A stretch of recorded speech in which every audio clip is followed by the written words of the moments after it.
O conceito de Via Verde apareceu no final do século XIX, mas só no último quartel do século XX começou a concretizar-se.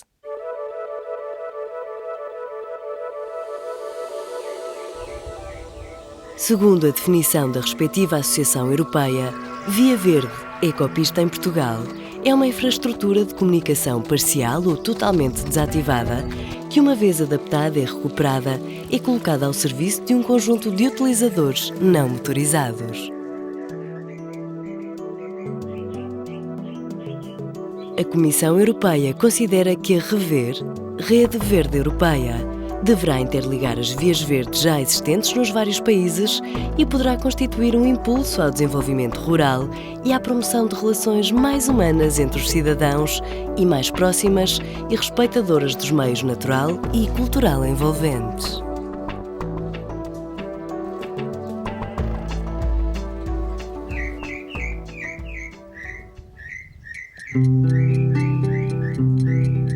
No caso presente, este projeto luso-espanhol tem em vista não só recuperar o património ferroviário desativado, mas também valorizar património natural, cultural e arqueológico envolvente.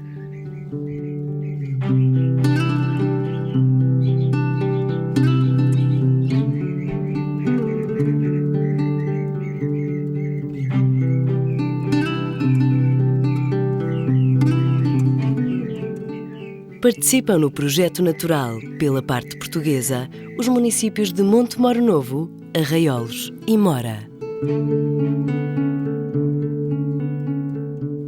Comecemos esta viagem pela ecopista de Montemor Novo. Em Montemor formámos um consórcio com um parceiro espanhol, com a Câmara Municipal de Arraiolos e de Mora, para conseguirmos aproveitar aquilo que são as nossas antigas linhas ferroviárias e formar aqui, não uma via verde, mas sim uma ecopista em Montemor. Tem cerca de 14 km, portanto é possível que nestes 14 km quem puder desfrutar do espaço envolvente tem certamente muito para observar, mas também para desfrutar e conseguir perceber o que é envolvente do Alentejo, porque é muito diferenciado de todas as regiões, principalmente a nível europeu das nórdicas, que têm esta tradição já há várias dezenas de anos.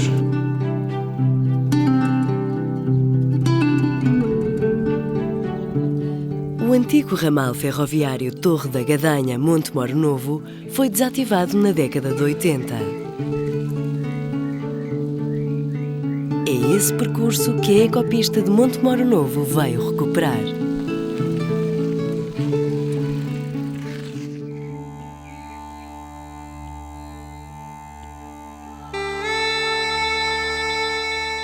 Ao atravessarem a ponte, os viajantes descobrem a cidade, abrigada sob as muralhas do castelo, velho de 8 séculos, protetor lá no alto do casario, orgulhoso de seu passado. Montemor Novo cresceu e desenvolveu-se sob a proteção do castelo, imponente e importante espaço onde Dom Manuel I reuniu as cortes e decidiu a partida de Vasco da Gama para a Índia. Bem conservado, o seu espaço interior desempenha hoje importantes funções pedagógicas e culturais. Do alto das suas muralhas, uma vista magnífica sobre a cidade e o concelho, que se espraia à sua volta pela planície alentejana. Cada uma das casas do centro histórico, sejam elas as residências senhoriais setecentistas, as mais modestas, ou os antigos conventos e igrejas de ricos altares e adornados de belos azulejos, permanecem como testemunho rico da força e da importância que à época caracterizavam a nobreza agrária e as ordens religiosas.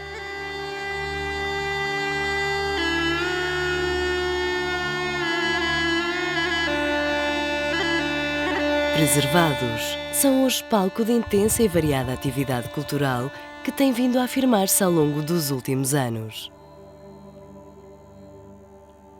O concelho é uma área com 1.232 km² e cerca de 20.000 habitantes. Estende-se à volta da cidade, elevação atingida em 1988. Na parte norte predominam as represas, os lagos e as pequenas barragens, rentabilizadas para a pesca e especialmente para desportos náuticos. O destaque nesse caso vai para a barragem de Taboeira, onde está instalado o Ski Clube do Alentejo. Espalhados por todo o concelho, as antas e os menires atestam as movimentações de caráter social e mágico-religioso, continuando a estimular o imaginário das gentes pela sua imponência e monumentalidade. Estamos aqui na anta da Comenda da Igreja, no concelho de Montemoro Novo. Esta anta constitui uma das maiores antas do país. Possui ainda a câmara, o corredor e a mamoa. Montemoro Novo é uma área muito rica neste tipo de monumentos megalíticos da época neolítica.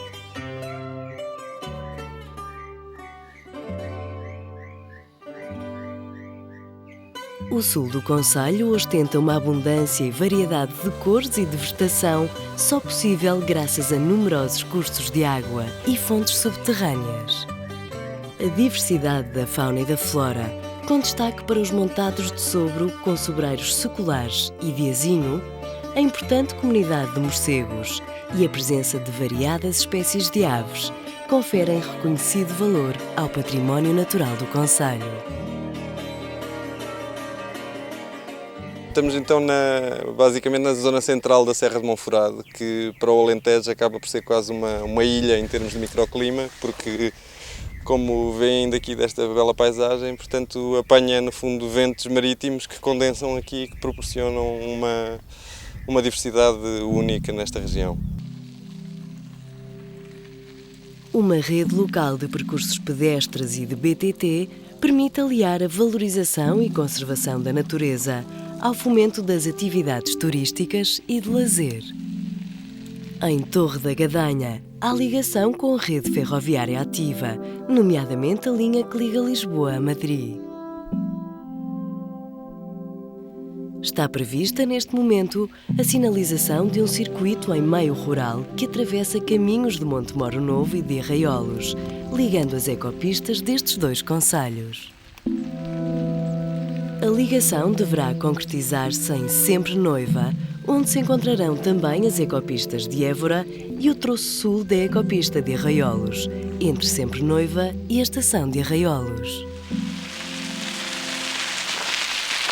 O meu nome é Bruno Fernandes, costumo utilizar a ecopista para andar de bicicleta, tanto neste troço aqui junto às Ribeiras, como no outro troço do outro lado, entre Évora e a Graça do Divor. Aqui porque é mais bonito, do outro lado porque já está melhor arranjado. E acho que seria importante arranjarem e ligarem os dois troços, conseguirem fazer a ligação e depois ligar também a Mora, porque era uma maneira de arranjar pessoas, chamá-las para vir andar, fazer desporto. São muitos os motivos de interesse ao longo da Via Verde de Arraiolos, mas nenhum deles se deve substituir a uma visita bem merecida à sede do concelho e, em especial, ao seu artesanato. Situado a 130 km de Lisboa, 95 de Espanha e 20 de Évora, o concelho de Arraiolos tem uma posição geográfica privilegiada, que, aliada a todo o seu património natural, arquitetónico e artístico, lhe confere potencialidades turísticas acrescidas. Pertence ao distrito alentejano de Évora e quase todo o seu território, com uma área de 684 km² e uma população que ronda os 8.000 habitantes, se integra na bacia hidrográfica do Rio Tejo, com as ribeiras de Divor e de Tera a constituírem os seus principais cursos de água. A fundação da vila de Arraiolos é atribuída aos sabinos, toscolanos e albanos que habitaram a área no século II a.C. O primeiro foral foi-lhe atribuído por Dom Dinis em 1290 e o castelo foi mandado construir pelo mesmo rei em 1305. Ligado a Arraiolos está Dom Nuno Álvares Pereira, o Conde Estável, segundo Conde de Arraiolos desde 1387. Em 1511, em tempo das ordenações manuelinas, Arraiolos recebeu o novo foral de Dom Manuel I. O património construído é variado, tanto no campo histórico como turístico, cultural e religioso.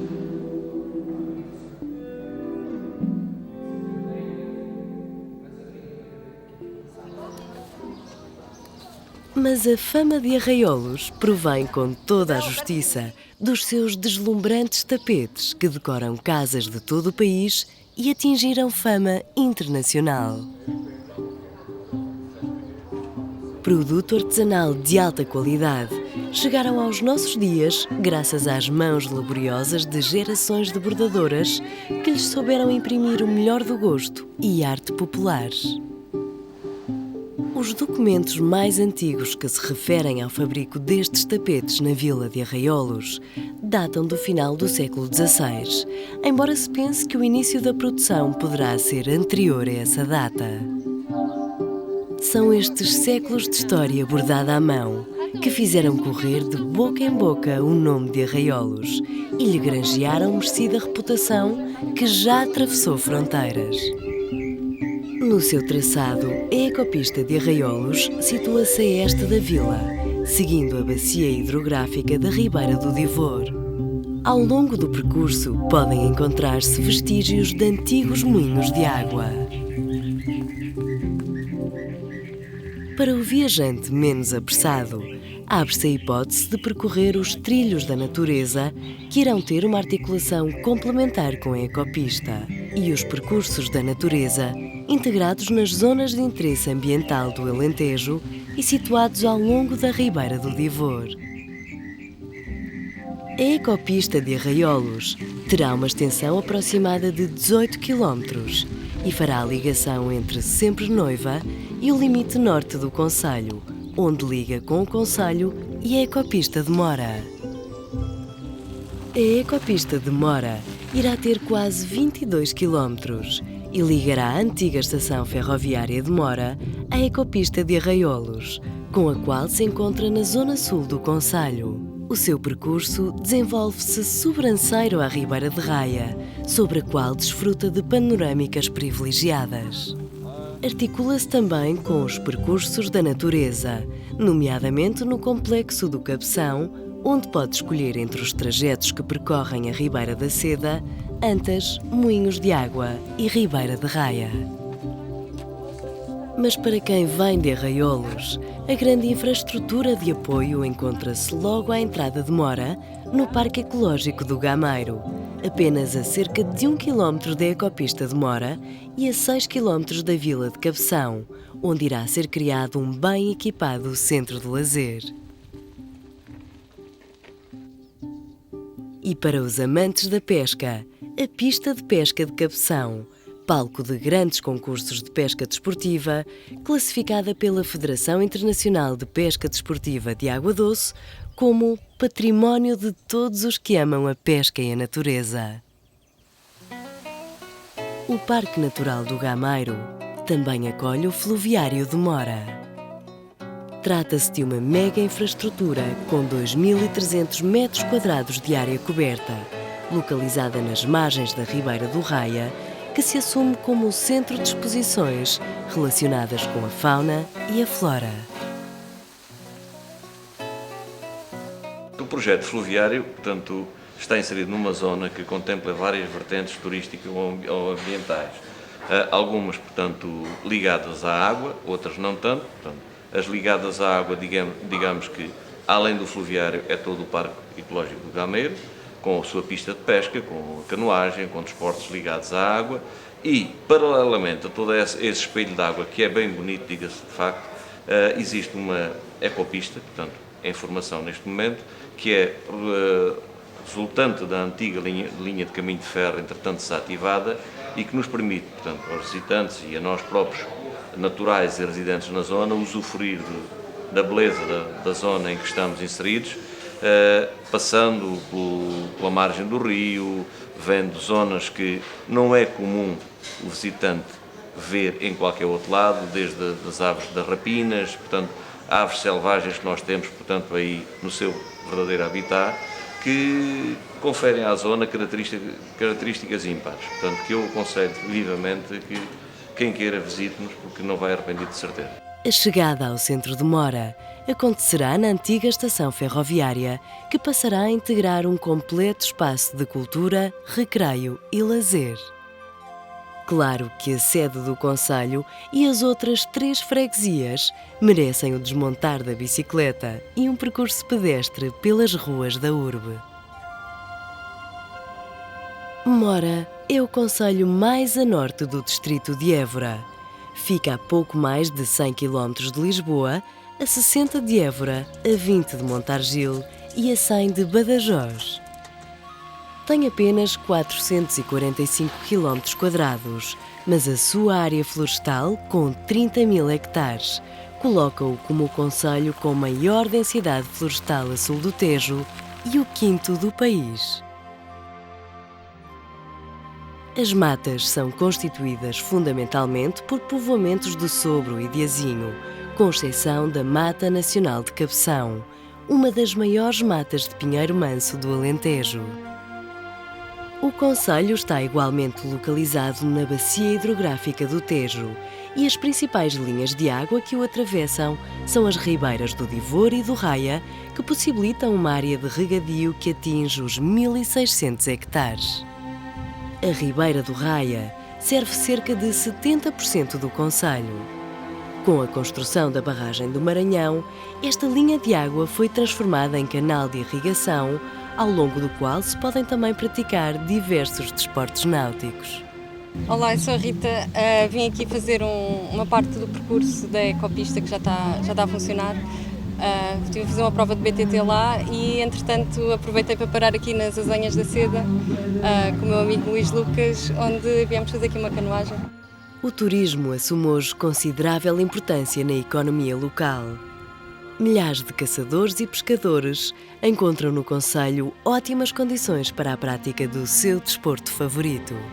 Para todos os visitantes curiosos de novos sabores, seria falha imperdoável não referir a típica gastronomia alentejana e que tão bem representada se encontra em qualquer destes 3 concelhos alentejanos. No Alentejo, a comida é feita essencialmente à base de pão, ervas aromáticas. Não dispensa de qualquer modo o peixe e a carne. Nós temos, para além da tradicional açorda alentejana, nós temos aqui no restaurante uma açorda de pescada com amêijoas, que tem tudo aquilo que a açorda alentejana deve ter, mas para além do mais tem um toque especial nosso. Temos também o gaspacho alentejano, que nesta zona de Montemor é feito com todos os outros ingredientes, mas maçã, e é acompanhado de carapaus fritos. Na parte da carne, temos as tradicionais migas à alentejana, o tradicional ensopado de borrego e a tomatada em pingo toucinho, acompanhada das carnes fritas e de uvas. Mas como cada vez mais as pessoas deixaram de comer carne e peixe, nós tivemos que reinventar a tradicional comida alentejana. E então temos uma massa que é o spaghetti simonetta, que é à base de esparguete, mas com todos os condimentos e ervas aromáticas típicas do Alentejo, o pimento, o feijão verde, os orégãos, os coentros também. E para aqueles que, para além de tudo, nem massas comem, temos a nossa salada do monte, que efetivamente só tem vegetais, tem legumes e tem a maçã. Atravessemos a fronteira. Do lado espanhol participam no projeto natural os municípios de Dom Benito, Villanueva de la Serena, Rena, Villar de Rena, Madrigalejo, Campo Lugar, Logrozán, Cañamero, Guadalupe, Aliá e Naval Villar de Pela, todos na Extremadura. O troço contemplado unirá Dom Benito a Guadalupe, numa extensão total de 57 km, estando já concluída a ligação entre Villanueva de la Serena e Logrosán. Aproveita o traçado de um ramal ferroviário projetado em 1926 para unir Villanueva de la Serena a Talavera de la Reina, que viu as suas obras serem posteriormente interrompidas pela Guerra Civil Espanhola. A Via Verde tornou-se assim a única forma de dar rentabilidade a um investimento que incluiu a construção de obras de engenharia de notável concepção e execução, mas por onde nunca circulou um comboio. Com mais de 20.000 habitantes, Villanueva de la Serena é o mais importante aglomerado urbano que podemos encontrar ao longo do percurso. Villanueva de la Serena se caracteriza por tener grandes acontecimientos culturales, entre ellos el premio literario Felipe Trigo. En otros aspectos culturales también cabe destacar en Villanueva de la Serena el Festival de Teatro en la Calle. Decir, por ejemplo, que este año nos visitan compañías de Israel, compañías del sur de Francia y, por supuesto, compañías españolas. Y que es un festival que se realiza a lo largo de toda la ciudad, en las distintas calles y plazas de Villanueva de la Serena. En la segunda semana del mes de julio, este festival llena de alegría, de colorido, de vistosidad lo que es nuestra localidad y el que viene siendo visitado por 15-20.000 personas que se deleitan con él mismo. Partindo para norte ao longo da futura Via Verde, a paisagem desenrola-se marcada pela presença do Guadiana e dos seus atravessamentos. A agricultura, motor do desenvolvimento da região, varia entre os grandes pomares e os arrozais inundados pelas águas do rio e das ribeiras afluentes. O verde é aqui justamente o nome da via e a cor dominante de uma paisagem variada que acolhe uma fauna muito diversificada, sobretudo no que respeita a aves migratórias. Destaque vai para as cegonhas, com os seus ninhos tão característicos, e para as garças que todos os anos povoam as zonas mais úmidas. Nos encontramos en el centro de interpretación del Parque Periurbano Dehesa de Mueda Alta, localizado en una localidad pacense denominada Navalvillar de Pela. Dicho centro de interpretación tiene importancia porque se sitúa en la mayor zona de invernada de la grulla común, una ave migratoria que viene del norte de Europa, junto con otras aves que realizan rutas similares, como los ánsares o gansos y el ave fría europea. La zona también tiene importancia en la época de primavera, albergando diferentes especies de anátidas, el ánsar común y muchas cigüeñas o cigüeñuelas. La zona también tiene importancia por la dehesa, que se encuentra dentro del parque, y por varias especies herbáceas, diferentes orquídeas, del tipo serapias principalmente, y por una encina peculiar, denominada encina del convenio, datada con más de 500 años.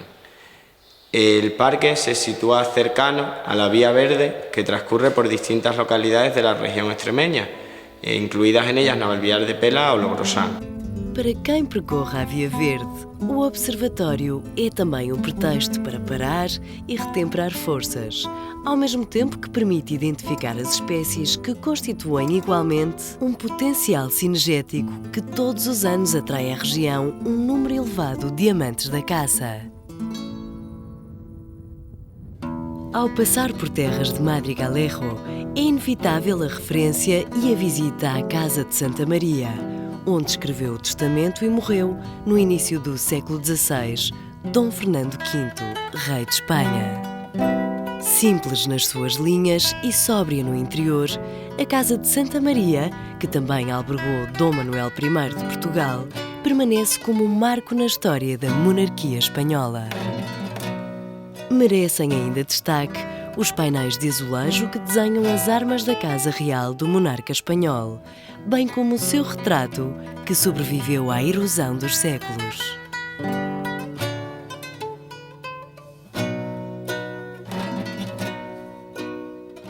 Continuando em direção a Logrosán, são visíveis as ruínas de antigas estações e de casas pertencentes ao pessoal dos caminhos de ferro, que irão ser recuperadas e transformadas em estruturas de apoio e repouso para quem cruze futuramente a Via Verde. O terreno envolvente torna-se mais acidentado, anunciando que se vai entrar na comarca de Las Villuercas, considerada paradigma mundial do bosque e da mata mediterrâneos. O troço de Via Verde, já construído entre Villanueva de la Serena, termina a norte em Logrosán. É um município de reduzida dimensão, mas com uma grande expressão de iniciativa local e regional. Possui também estruturas fundamentais para quem, viajando pela Via Verde, quiser deter-se e visitar a povoação e descansar. Nos encontramos en Logrosán, un pueblo de 2.500 habitantes. Concretamente estamos en el Parque El Alcornocal. Este parque tiene una peculiaridad y es que conserva 180 alcornoques centenarios y está situado justamente en las inmediaciones de la localidad, prácticamente dentro del casco urbano de la misma. Conforma el Alcornocal, junto con la Casa de Cultura Mario Rosso de Luna, el Polideportivo Municipal y las piscinas municipales, un entorno extraordinario que permite que las personas que transitan por la vía puedan tener un espacio para el descanso en este extraordinario Alcornocal. Uma casa rústica recuperada, verdadeiro museu etnográfico das gentes e das coisas, pode ser visitada quase à sombra da Igreja Matriz. No seu interior, cuidou-se de preservar utensílios, móveis, portas, divisões e partes da casa características da época e do modo como ela era ocupada e utilizada. La idea de esta casa no fue hacer un museo etnográfico, sino que la intención era mostrar a las generaciones actuales y a las generaciones futuras lo que era una casa de los años 50 de agricultores y ganaderos, de clase más bien media alta, así como los utensilios y los enseres que ellos utilizaban. Destaque para as construções ligadas ao culto religioso, como a igreja da padroeira local, Nossa Senhora del Consuelo. Mas o edifício de maior porte e dignidade é sem dúvida a Igreja Matriz, dedicada a São Mateus. Faltam menos de 30 quilómetros para que a Via Verde ligue Logrosán à joia da coroa do catolicismo espanhol, o Real Mosteiro de Santa Maria de Guadalupe. Mandado construir por Afonso X na primeira metade do século XIV, o mosteiro tornou-se naturalmente o centro do desenvolvimento urbano de Guadalupe e um motivo de visitas e peregrinações de Espanha e de todo o mundo.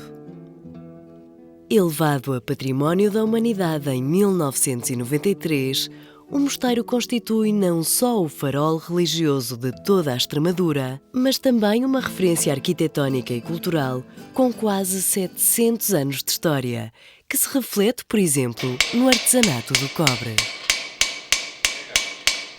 Este oficio a mí me viene desde mi bisabuelo, que él se lo enseñó a mi padre, ya que mi abuelo no fue calderero. Mi bisabuelo se encuentra aquí a mi derecha y mi padre a mi izquierda. Aquí las piezas que se hacen son las clásicas de siempre: el jarro, el cántaro, el caldero, el calentador, la caldereta y más piezas que aquí no pueden estar en este momento. Son piezas típicas de la artesanía de Guadalupe. E se no Alentejo a gastronomia constitui uma referência para gostos e paladares exigentes, também aqui na Extremadura o cerdo ibérico estimula a imaginação e os sabores de cozinheiros e comensais. Les vamos a mostrar unos platos típicos de la zona: el ajo blanco con crujiente de pan, rosa de melón, migas extremeñas, contencas, pimiento, chorizo y huevos de codorniz.